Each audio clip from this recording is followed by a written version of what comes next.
Olá, pessoas! Tudo bem? Nesse vídeo, então, a gente vai falar sobre como é realmente se concentrar e como fazer isso. Se você quiser saber, então, o que eu tenho para falar sobre isso, só continuar assistindo ao vídeo.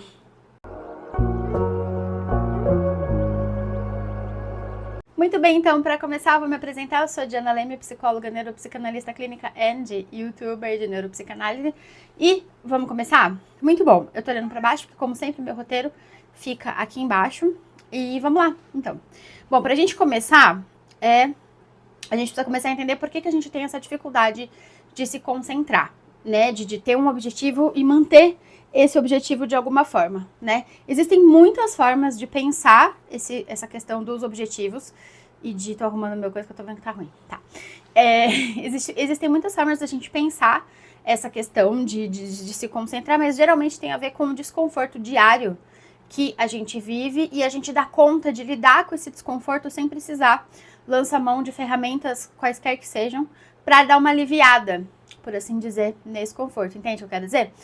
Quanto mais capaz a gente fica de fazer isso, né, mais chances da gente chegar aos nossos objetivos a gente tem.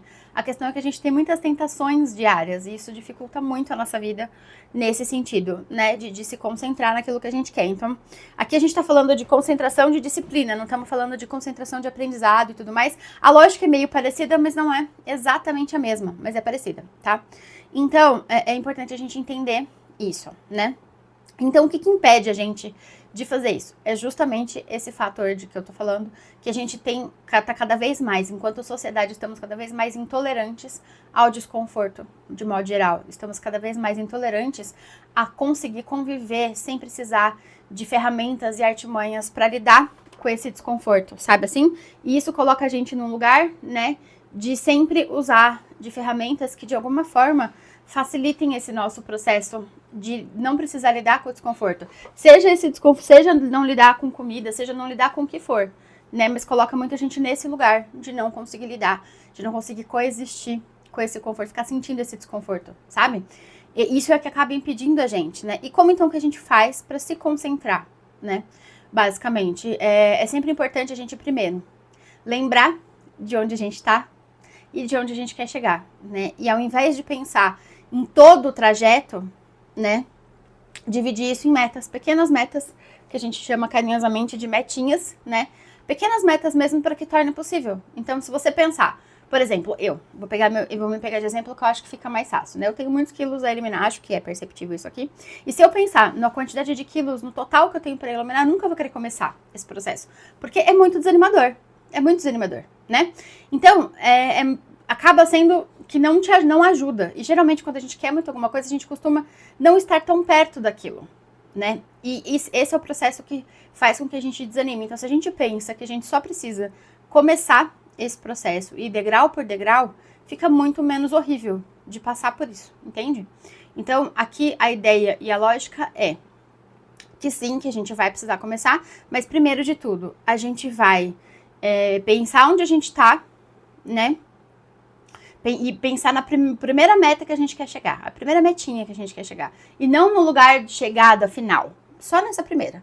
E a gente vai caminhando até ela. Chegou na primeira, aí a gente pensa na segunda e assim a gente vai fazendo. E sempre em mente, tendo sempre em mente o porquê que você quer ir até ali.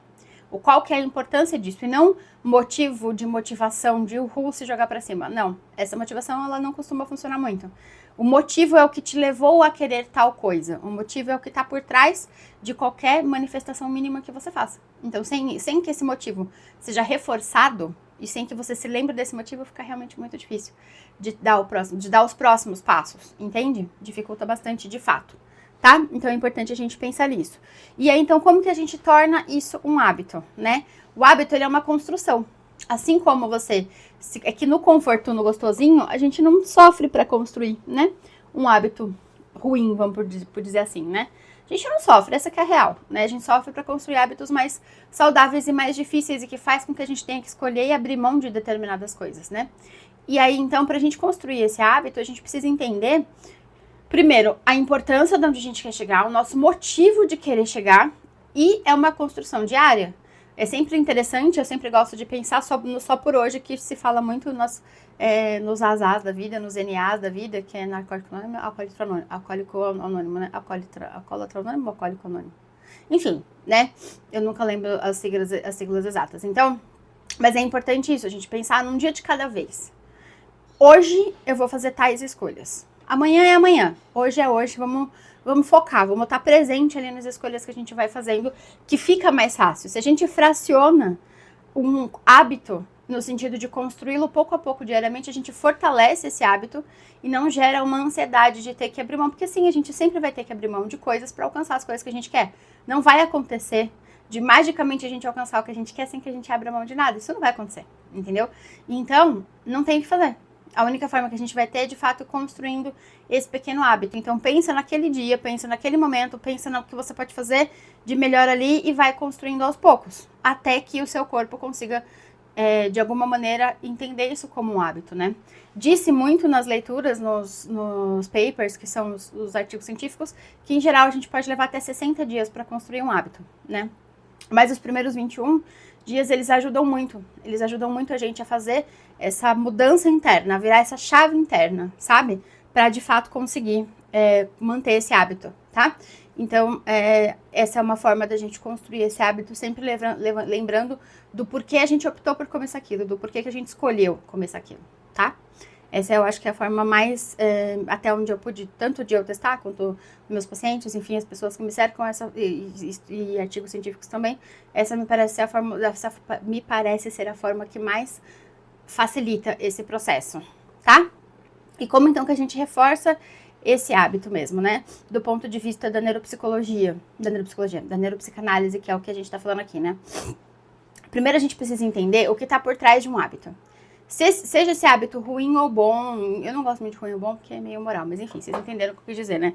Hábito saudável ou não, vamos colocar assim. A gente precisa entender o que tá por trás, sabe assim, daquele hábito que não é talvez a escolha que você quer fazer pra sua vida, né? O que tá por trás? Qual afeto que tá em desvio que fez com que você optasse por ir pra esse caminho desse hábito, entende? Sem que a gente consiga entender o que tá por trás disso, a gente não consegue mudar. Porque quando a gente descobre o que está por trás, se a gente trata e cura aquilo, a tendência é que a gente não mais precise ficar revisitando e não mais precise ficar lidando com aquilo toda vez, em sofrimento toda vez, entendeu? Uma vez que a gente entende qual é a montagem daquele hábito, a necessidade que está por trás dele, né, o afeto que está em desvio por trás dele, a gente já consegue muitas dessas coisas de alguma forma, tá? E é muito importante a gente entender isso, assim. E como então que a gente mantém o foco, né? Sempre tendo em mente o que a gente quer, as pequenas metas, sempre fracionar em metinhas. Então, você pode pensar que, se você distribuir essas metas por dia, fica muito mais fácil. É você pensar que, pô, amanhã é amanhã, amanhã você vê se você vai, amanhã você vê o que você faz. Mas hoje, você vai escolher, sei lá, levantar cedo e ir na academia, entendeu? Ou levantar cedo e ler. Seja qual hábito for este que você quer inserir na sua vida, né? Mas é pensar naquele dia, naquele momento. No amanhã você resolve. No próximo dia, no próximo momento, no próximo dia, momento você resolve. Agora você define o que você quer fazer, entende? Então fica muito mais leve, muito menos sofrido, muito mais fácil de construir a permanência desse hábito, entende? Sem isso fica um pouco mais difícil manter esse foco, né? Que eu acho que me parece ser o mais difícil da gente ter hoje atualmente, né? E aí a gente precisa entender o que está por trás de manter esse hábito, né? Como eu falei, a gente precisa entender qual o afeto que está em desvio, que faz com que a gente escolha o que a gente escolhe, entende? O que está por trás? O que é difícil de manter? Qual que é a razão? Qual é que é a razão? Qual é que é o motivo que te leva a escolher sempre errado ou, enfim, né? Sempre tem não, mas geralmente tem um afeto em desvio por trás. Sem que a gente entenda qual é esse afeto em desvio por trás, veja bem, você não sai do lugar, entendeu? Não que você vai conseguir necessariamente curar esse desvio, esse afeto, que às vezes pode ter a ver com trauma, não que você vai conseguir fazer isso sozinho, mas é um caminho. Precisa começar de algum lugar e esse, no caso, é o começo, entendeu? Então, é importante a gente entender o que tá por trás para manter o hábito, né? O hábito, seja ele o bom, a gente não precisa, né? Não, mas o ruim, o que é nocivo pra gente de alguma forma, né? E pra concluir, então, né? É importante, primeiro, a gente entender a importância disso, de saber o que tá por trás desse hábito que a gente quer mudar. Então, sem que a gente, como eu falei, sem que a gente entenda o que leva a gente a querer o que a gente quer, escolher o que a gente escolhe, a gente não consegue sair do lugar, né? Identificou isso, aí você pode escolher. Se você pode escolher tentar resolver isso sozinho. E se você conseguir, beleza, não é tudo que a gente precisa de terapia necessariamente. Tem coisas que a gente consegue sim resolver sozinho. Geralmente, quando não envolve trauma, como eu venho falando aqui pra vocês, é mais fácil, né? Quando tem trauma, de fato, é mais difícil. Então, é importante a gente ter essa clareza, assim, né? Então, se você identificar o que tá por trás, identificou o que tá por trás daquele hábito que você não gosta muito, aí sim você vê se é uma coisa que você pode tentar, você tenta mudar, não conseguiu mudar, aí talvez você precise de uma ajuda profissional pra isso e tudo bem, não tá tudo certo. Eu mesma, às vezes, também preciso de uma ajuda profissional. Às vezes não, sempre, mas também preciso, entende? Não são só vocês, enfim, né? É uma coisa que faz parte e especialmente se tem a ver com trauma. Trauma é um pouco mais inegociável, é um pouco mais difícil da gente conseguir, de alguma forma, encurtar esse processo. Então, sem que a gente entenda o que tá por trás, fica realmente muito difícil da gente resolver ou até mesmo lidar, tá? Então, bom, mais uma vez, né? Se vocês quiserem conhecer meu trabalho mais de perto, eu tenho o link aqui embaixo, eu vou deixar o link do meu site. No meu site tem o meu WhatsApp direto de trabalho. Vocês podem me acessar por ele. Vou deixar também aqui o meu Instagram, pela minha bio, vocês também conseguem falar comigo. Aqui nos comentários sou eu que respondo também. Então fiquem à vontade para interagir, eu tô aqui para ajudar vocês da melhor maneira que eu puder a encontrar esse caminho, a entender essa montagem. E é isso, eu espero que de fato, de verdade, esse vídeo ajude vocês a entender um pouco mais o que tá por trás de um hábito. Não é só um hábito ruim, sempre tem coisas por trás. E eu espero que isso tenha, que eu tenha conseguido passar isso para vocês no vídeo e que tenha ajudado de alguma maneira, tá bom? É isso, gente, espero muito que vocês tenham gostado. Um grande beijo, até o próximo vídeo. Fui. Tchau.